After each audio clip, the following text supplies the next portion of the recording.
Welcome to episode 2 of How Self-Doubt Holds You Back. Self-doubt, to question yourself, to second-guess yourself, to really be your own obstacle, but only in your mind. The end result being that you do restrain or hold yourself back in life. You know, the old saying goes, who really needs an enemy when you're an enemy to yourself? When you need to be your own best friend. Right now, we tend to be our own best opposition. In this episode, I want to talk about the difference between pessimism and optimism. Optimism obviously being that which believes, which thinks positively, that which always imagines a good end. The pessimist being the one who does not. The pessimist is the one who constantly questions, the one who constantly second guesses. Pessimists and optimists. And believe it or not, there are very proud pessimists. There are people who think that pessimism is a proper school of thought, a proper approach to life. They tend to be skeptics. They tend to be, it's not so much that they're just negative. They feel like their pessimism or their skepticism is an educated one. Pessimists have great faith, believe it or not. Pessimists do have faith. They do have a belief, but it's in this. They believe that you can't be certain of anything, which is sort of a philosophical bind. You know, the pessimist or the skeptic will say there is no absolute. Well, yeah, except for that statement itself. Are you absolutely sure that there are no absolutes? Apparently there's one, that there are no absolutes. Is that an absolute statement? Pessimists are certain or have faith in one thing, and that is that you can't be sure of anything.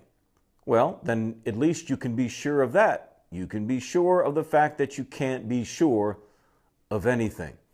But once you open the door to any form of assurance, then you've opened up the door to possibility. Therefore, a pessimist does believe. They believe in doubt. A pessimist believes in doubt. Because to doubt is to question, which is why a pessimist thinks that's a smart thing to do. You might be wondering, how could anybody be a pessimist? Why would anybody want to be a pessimist? Simple. Because they believe that is the intelligent thing to do or be. Believe me, they wouldn't just run to a pessimistic position if there wasn't some value that they perceive in it that would be garnered to themselves. And they feel that it is the more intelligent position to be a pessimist because you're questioning, and questioning is a reasonable thing to do, right? The pessimist, therefore, views you and I as optimists as being unrealistic because the pessimist believes that being a pessimist is a smart or intelligent or rational thing to do. Therefore, if someone is not a pessimist, questioning everything, they must be unrealistic. They must be irrational. They must be simple-minded. They must be operating in blind faith. Okay, so a pessimist looks at you as an optimist as operating in blind faith. You're just irrational. You're ignorant. You don't know any better. You're like a child. You have this faith. You believe in fairy tales and whatever, unicorns, but you're not realistic. But an optimistic is not unrealistic if they believe that something will happen that has already happened. See, that's what a pessimist often misses.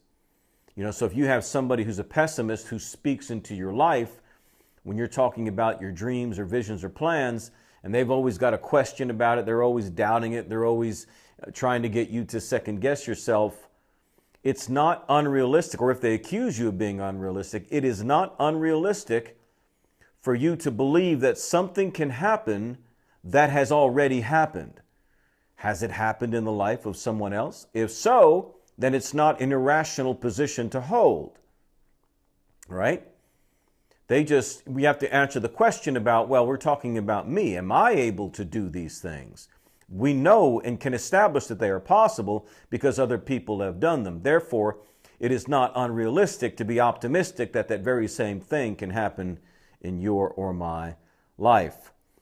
Optimists are not unrealistic if they believe they can achieve something that others already have. And that's the point. It's not unrealistic. It is completely rational.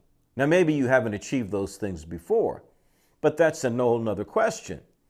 We can't assume that the future is going to resemble the past.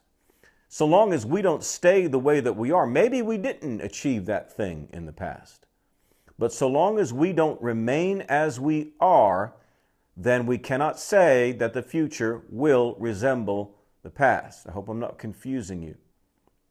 Granted, we may not have achieved a thing that we want to achieve. We may not have achieved it in the past. But so long as we don't act the same way in the past, then that opens the possibility that that thing can be achieved. Because the determining factor is the believer, the doer, the one who has the vision and the faith for something to happen. Pessimists will point out the opposing circumstances. Of course they will, right? They're always going to impose and bring out what can't be done, what obstacles stand in the way, what hindrances you may be facing, what setbacks you already have, how you haven't done it in the past. Pessimists will point out the opposing circumstances, but what the pessimists don't realize is that the optimist wasn't depending upon circumstances being agreeable. If a pessimist tells you or tells themselves, that there's nothing but opposing circumstances, and these opposing circumstances are casting doubt on their belief about their own ability to achieve something or your ability to achieve something, assumes that you, as an optimist, don't recognize opposing circumstances. Well, of course we do. We're not unrealistic. We know there's resistance in life. We, as optimists, expect resistance from life. But to expect resistance isn't to be a pessimist. That's being realistic. We are realistic. We're just as realistic as the pessimist is. We see the disagreeable circumstances. We see the potential of failure. We see the resistance that's out there. The difference is that we believe we can still do something about it. The pessimist exalts the circumstances beyond the pale. So again, the difference between the pessimist and the optimist is that the only circumstances that matter, let's face it, the only real circumstance that matters is the person themselves. That it's the optimist and his or her ability to overcome all obstacles and prevail against them. In other words, you can list to an optimist all the negative circumstances that say they can't achieve something.